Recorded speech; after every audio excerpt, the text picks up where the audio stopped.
Hello friends, अभी हमारे पास है एक एल्जेब्रिक वर्ड प्रॉब्लम। ठीक है, सुनिए। ये कहता है क्वेश्चन वाला हमारा 5 years एगो यानी 5 साल पहले Noori was thrice as old as Sonu. यानी जो नूरी था, जो नूरी है ये भाई साहब हमारे, ये नूरी ये थ्राइस यानी तिगुने, इनकी उम्र 3 गुनी है किससे? सोनू से। तो इस तरह कंडीशन जिसमें होता है 5 year लेटर, कुछ साल पहले या कुछ साल बाद, बिफोर और आफ्टर वाले जो सवाल होते हैं उनमें सबसे पहले हमें प्रेजेंट एज मान लेनी पड़ती है। तो हम मान लेंगे let the present age of Noori is equal to X year और present age of Sonu is equal to Y year. हमने मान लिया कि नूरी इस समय एक्स साल का है और सोनू हमारा वाई ईयर का है। तो 5 years एगो, 5 साल पहले क्या कंडीशन रहेगी? दोनों की उम्र 5 साल। भाई आप जितने भी इस समय आपकी उम्र है, यदि कोई पूछे आपसे कि 5 साल पहले आप कितने साल के रहे होंगे, तो जाहिर सी बात है -5 हो जाएगा आपकी वर्तमान उम्र जो भी होगी। तो नूरी अगर अभी एक्स ईयर के हैं तो 5 साल पहले एक्स -5 हो जाएंगे। सोमू या सोनू, सॉरी सोनू या मैंने सोमू लिख दिया, सोनू यदि वाई ईयर के थे तो 5 साल पहले वाई -5 के होंगे।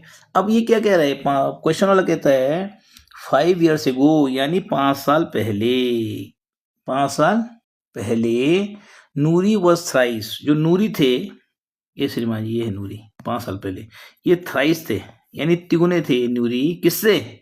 सोनू से। यानी सोनू की जब 3 से मल्टीपल होगी, यानी सोनू की एज की जब 3 से मल्टीपल होगी तब वो बराबर होंगे नूरी के, यानी नूरी बहुत बड़े हैं इनसे। ठीक हो गया। तो हमने इस तरह लिख दिया नूरी हमारे 5 साल पहले आ गए और ये हमारे सोनू आ गए, सोनू में थ्राइस कर दिया, तिगुना कर दिया, तब वो नूरी के बराबर बन गए। तो इसको सॉल्व कर लीजिए इसको सिंपली। यही ये होता है की पॉइंट, हर सवाल का एक की पॉइंट होता है। इसके बाद अब कुछ नहीं, इस बाद आप कर लेंगे 3 के मल्टीपल वाई से भी कर लेंगे, 3 के -5 से भी कर लेंगे, तो 3y -15 हो गया, 3 5 15। फिर y को आप उधर ले गए, इज इक्वल टू इधर ले गए तो क्या हो जाएगा x -3y हो गया, है ना। और -5 को इधर ले आएंगे उठा के तो +5 हो गया। तो ये x -3y is equal to -10, क्योंकि -15 + 5 इज इक्वल टू -10, ये हो गया आपका इक्वेशन नंबर 1। इसके साथ ही अब 10 ईयर लेटर, ये अब एक कहानी और एक सिचुएशन और पुटअप कर रहा है कि भाई 10 ईयर लेटर क्या होता है कि वो ट्वाइस होता है। कौन? जो नूरी की उम्र होती है 10 साल बाद, यानी अब से 10 साल बाद जो नूरी की एज होगी वो सोनू की एज की डबल होगी, यानी ट्वाइस होगी।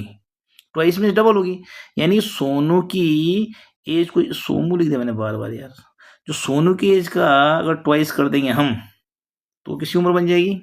सोमू ही है क्या? जो भी है, ठीक है। नूरी ट्वाइस है सोनू, तो इसमें भी हम वही करेंगे, 10 साल पहले पहले दोनों की एज निकाल देंगे। हमने नूरी की निकाल दी, सोनू की निकाल दी, फिर हमने कहा ठीक है भैया, जो नूरी है वो सोनू का डबल है यानी ट्वाइस है, यानी 2 × y + 10 हो जाएगा। इसको भी सेम आप 2 की y से भी 10 से मल्टीपल कर लिया और y की वैल्यू हमारी एक इक्वेशन और बन गई। पहली इक्वेशन थी हमारी ये x - 3y = -10 और दूसरी बन गई हमारी x - 2y = 10। यहाँ पे हम देख रहे हैं ऑलरेडी यहाँ पे भी x है पहली वाली में, दूसरी वाली में भी x है ना, तो इसको बहुत इजीली जो है आप इक्वेशन नंबर 1 से इक्वेशन नंबर 2 को या 2 को 1 से किससे भी आप सब्ट्रैक्ट कर सकते हैं। ठीक है, ये सब्ट्रैक्ट करने का तरीका पिछली उसमें बताया मैंने, आप एक के नीचे दूसरा लिख सकते हैं। और ये मैं थोड़ा और आसान लगा मुझे आप लोगों के लिए, तो मैंने ये ज़्यादा तरीका, कन्फ्यूजन नहीं है आपके लिए। तो आपने पहली इक्वेशन पकड़ ली, फिर माइनस करके दूसरी इक्वेशन पकड़ ली, फिर इज इक्वल टू के बाद जो ये 10 था ये पकड़ लिया आपने दूसरी इक्वेशन का, और पहली इक्वेशन में क्या था -10, पहली इक्वेशन का आपने -10 पकड़ लिया और दोनों को कर दिया माइनस। ठीक हो गया, सॉल्व कर लीजिए। तो ये x एलिमिनेट हो गया। अब चूंकि माइनस है ये वाला आप देख रहेंगे आप, तो ये -x हो जाएगा, ये +3y हो जाएगा। देखिए -x + 3y, ठीक है। फिर ये +x -x एलिमिनेट हो गई, ये -2y, ये +3y, 3y में से 2y के तो 1 बचा, और 10 + 10, क्योंकि माइनस माइनस क्यों जाता है, तो दोनों माइनस एक साथ होते हैं, प्लस बन जाता है। ठीक है, ये प्लस बन जाता है, तो 10 + 10 = 20, यानी y = 20। दैट्स इट, अब आंसर कर दीजिए, है ना। और वैल्यू पुटअप कर दीजिए y कहीं भी, जहाँ आपकी मर्जी है ना।